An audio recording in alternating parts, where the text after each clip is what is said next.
We have never officially introduced our Montana that we purchased, but all summer long I've been working on this to make it work. And right now you can see how nice it looks inside, but the slide out floor is gone. Here's the frame.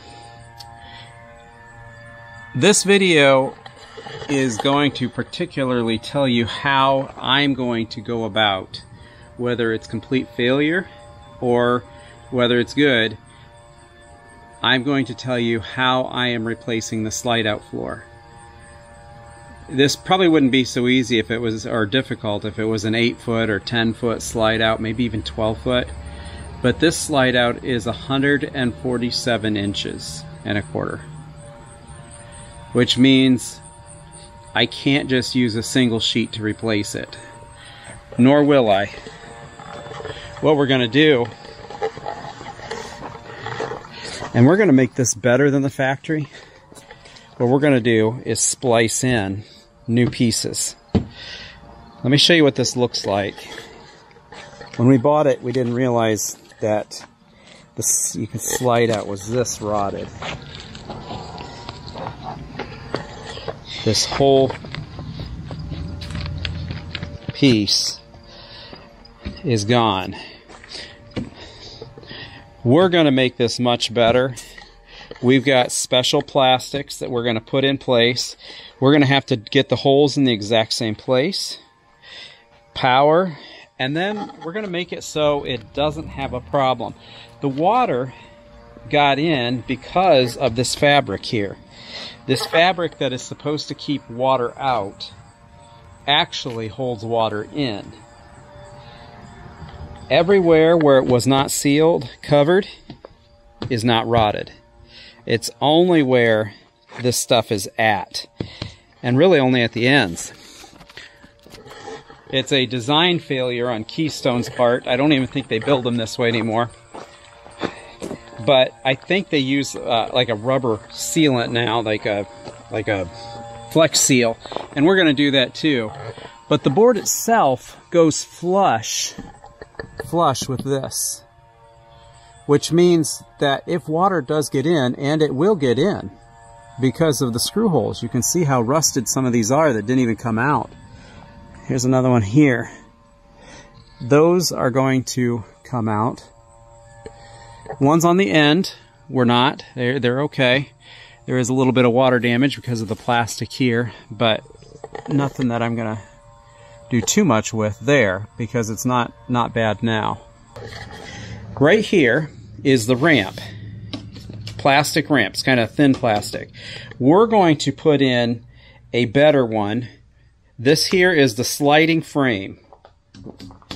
Now this moves the whole slide out in. Right now we have it in and it's detached, but that will be reattached to the board. So nothing will rub on this, but it will rub on this. So we're going to redo this and put more the high density polyethylene plastic, the super slick stuff.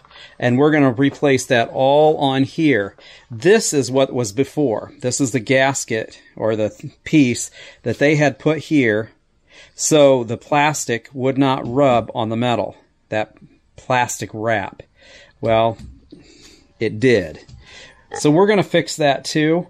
And underneath, we're going to put underneath there, we're going to do strips of the high-density polyethylene plastic. So that way it has a really slick surface. I could probably put in some rollers that would allow it to maybe even roll better, but they can also rust. I think the plastic will actually work the best. So let's see what happens. We'll see how we can make sure we cut it exactly the same and how to make this floor better than ever. This trailer that kind of introducing now is actually a really good trailer, even though it is a 2001. It just needs some tender loving care. So we're gonna see if this can be a new home down in Kentucky. Our new sheet is 96 inches long. So we're gonna actually attach it to this on this end, And then we're going to attach it all the way down here on this end. The bottom side is actually glued on, barely. This edge here is all beveled. Well, now that we saw the one side, let's take a look at what this side looks like. It's not good, but it's not as bad.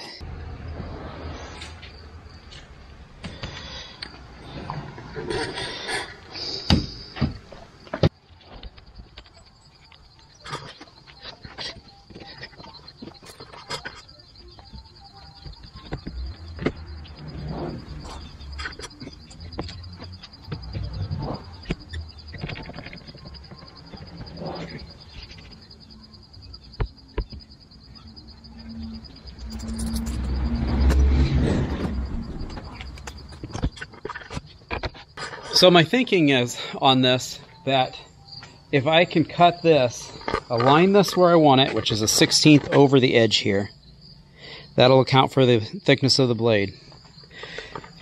Cut here, even if I am off, as long as I'm lined up and they're cut at the same time, they should still align.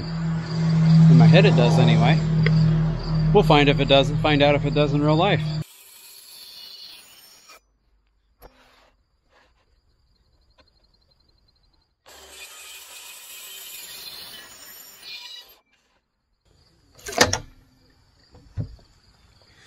Okay, I believe that we got this cut pretty much right where we want it.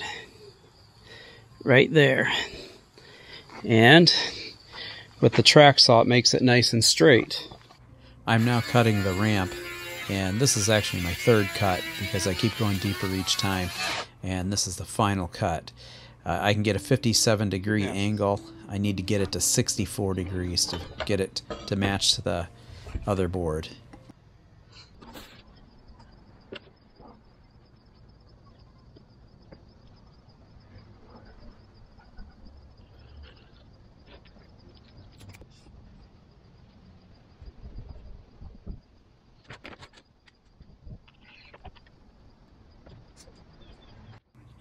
We now saw the opposite side, so we can add in and splice in the next board of the 22/32 sheet.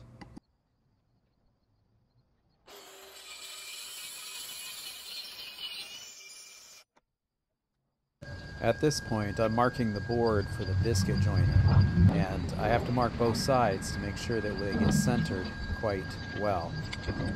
Now I remove the old board underneath and put in the new one to match up with the existing floor. That's still good.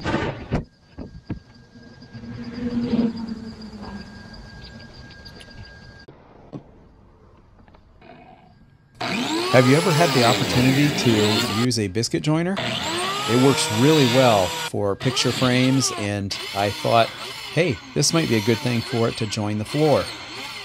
Think it has enough strength to hold this up? We'll find out. Here we're doing the other end of the board because the biscuits will slide into ends of each side.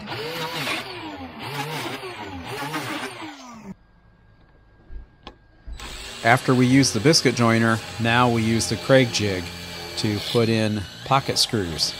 We're going to put in the pocket holes here, and then we're going to move on to the screws and the glue.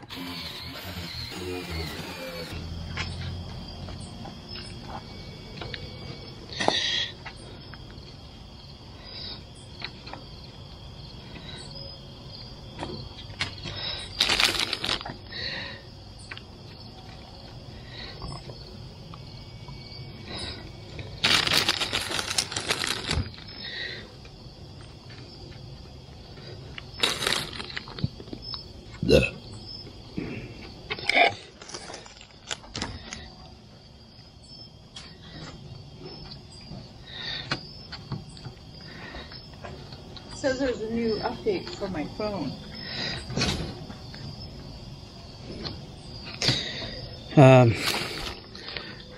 We need to... I need to get like a piece of plastic or something under here. And a piece of plastic. so it doesn't stick to the wood.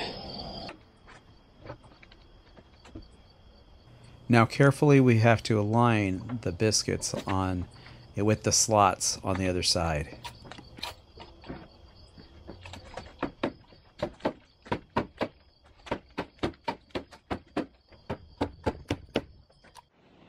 I think if I draw up all one side first,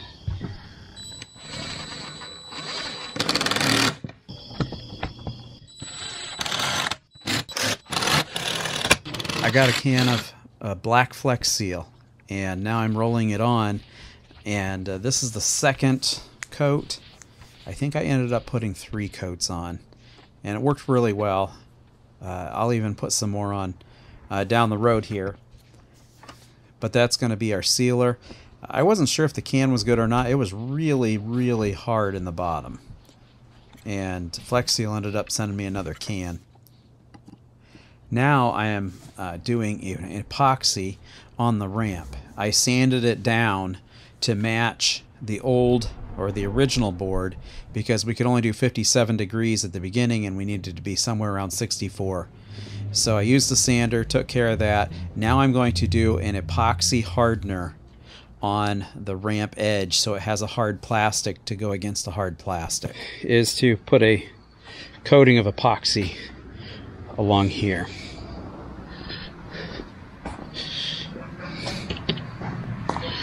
Rubber's not 100% dry yet.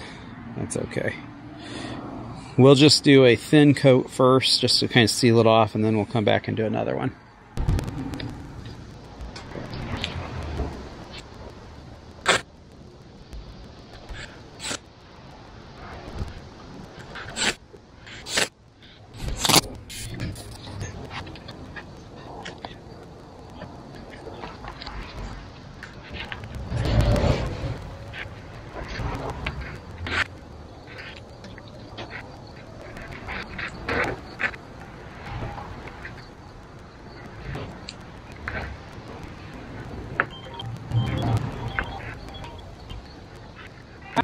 I'm using the epoxy here to harden the edge of the wood, so that way when it slides over the ramp of the slide out, that it will have a harder edge than just what was originally there.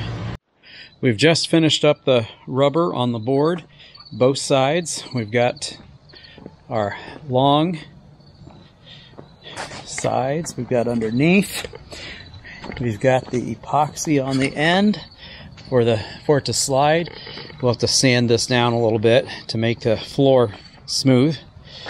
But now we are going to measure the next step. Right here. You see, here's a cushion there. That's got to be, that seal has to be reattached. Maybe a new one put in. But this right here, we need to make another where the board rests upon it for the plastic. So we're going to take a measurement, and it looks like about 2.5 inches, 48.5. So we'll do 148.5. Show you our plastic here. It happens to be this sheet, 1/4 inch thick, high density polyethylene.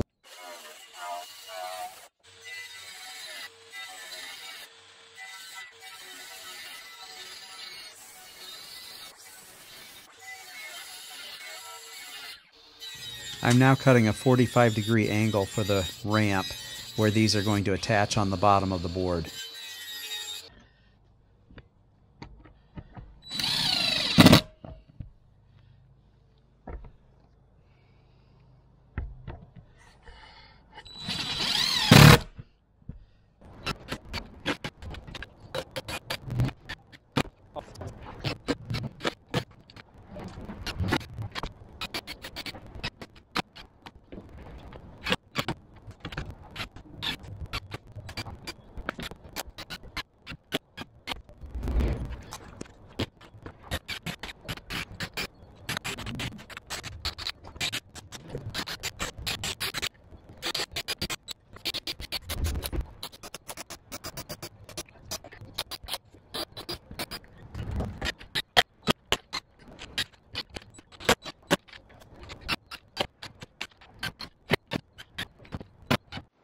we got this all cleaned up. We cleaned and removed the surface rust, and then we painted it because we're gonna put a new barrier in here. Here's part of the old one. And this is going to go right here. It's part of our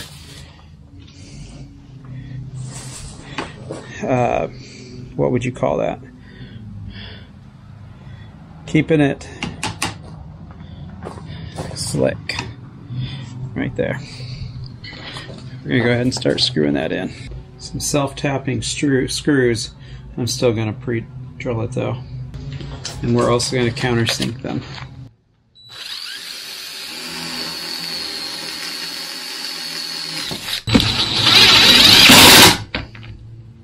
That's good. Just below.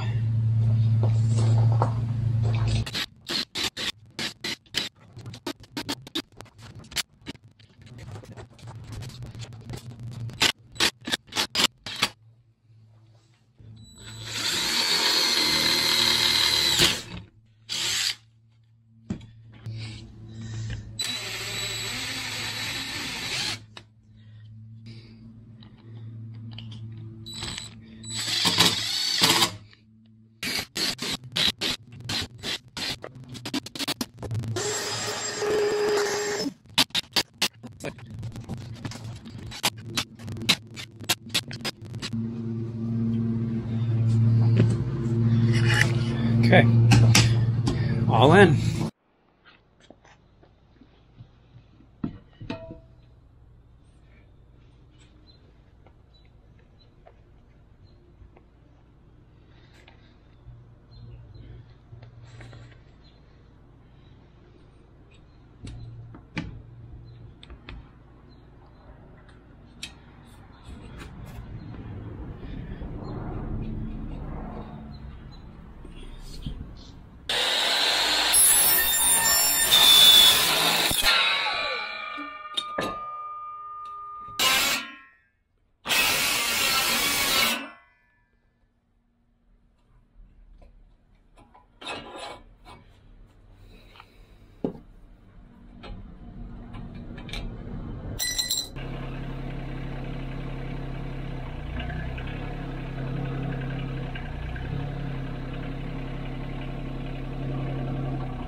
has to go up here.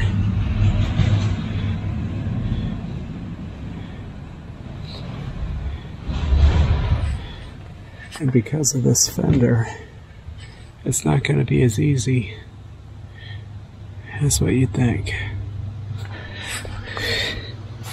Maybe this fender should come off. Okay.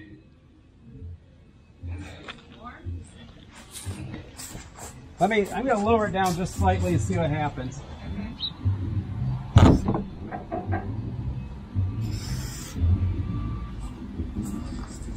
Okay, go ahead.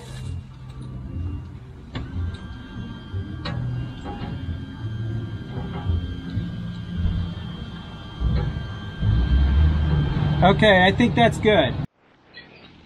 Our wires are in the right place. Looks like everything is on the right place on this side. We've got this, our support holding that up. I was going to slide it in, but I think I'll just leave it and pull it out here and screw it. It should be in the right place. Show you what it looks like inside. And this is all before it's any screwed in.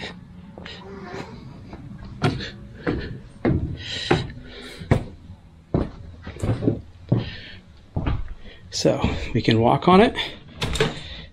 So far, so good. You can see where we put it together. And I'm going to show you here. You can see the ramps right down here. And they're resting really nicely on the plastic. It's kind of bowed up right now, but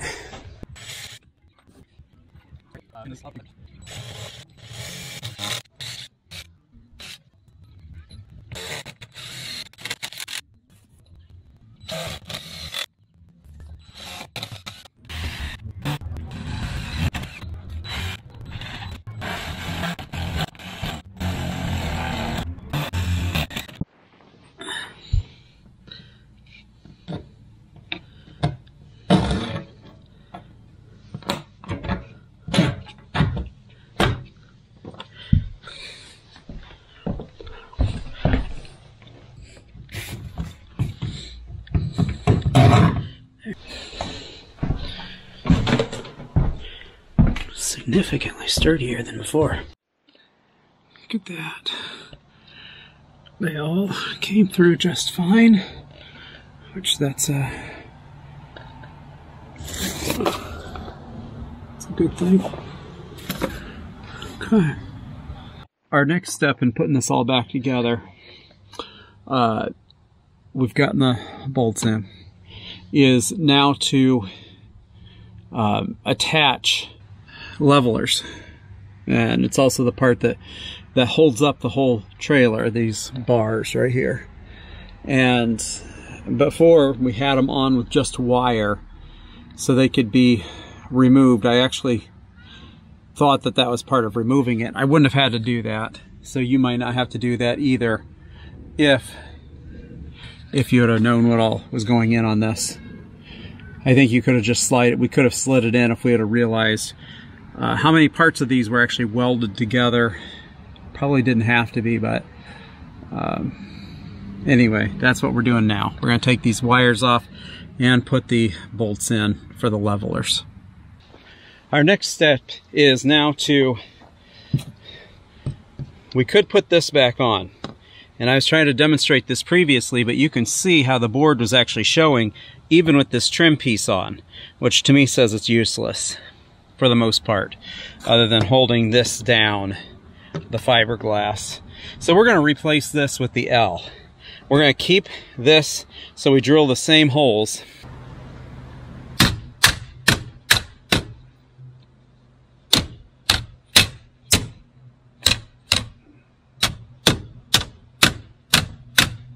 So now you can see I got my black marks from the black headed screws all along here where I can drill.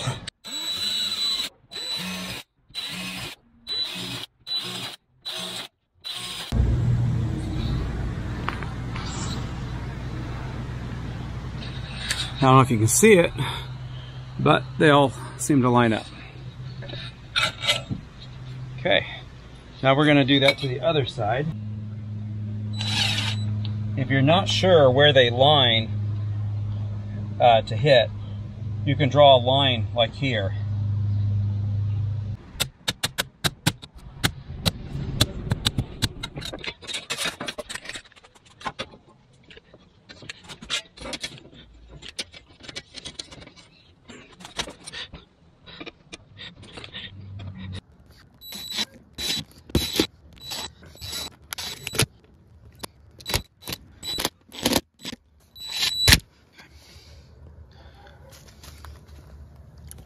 Got a good seal now.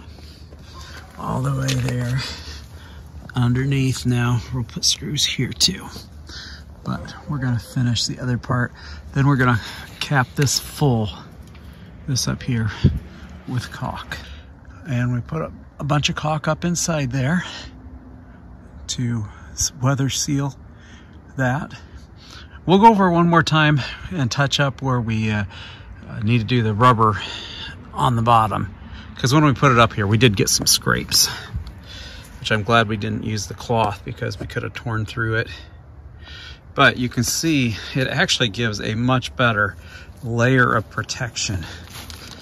Here's what it looks like on the other side than what was on before. I am real happy with this. It looks much more solid.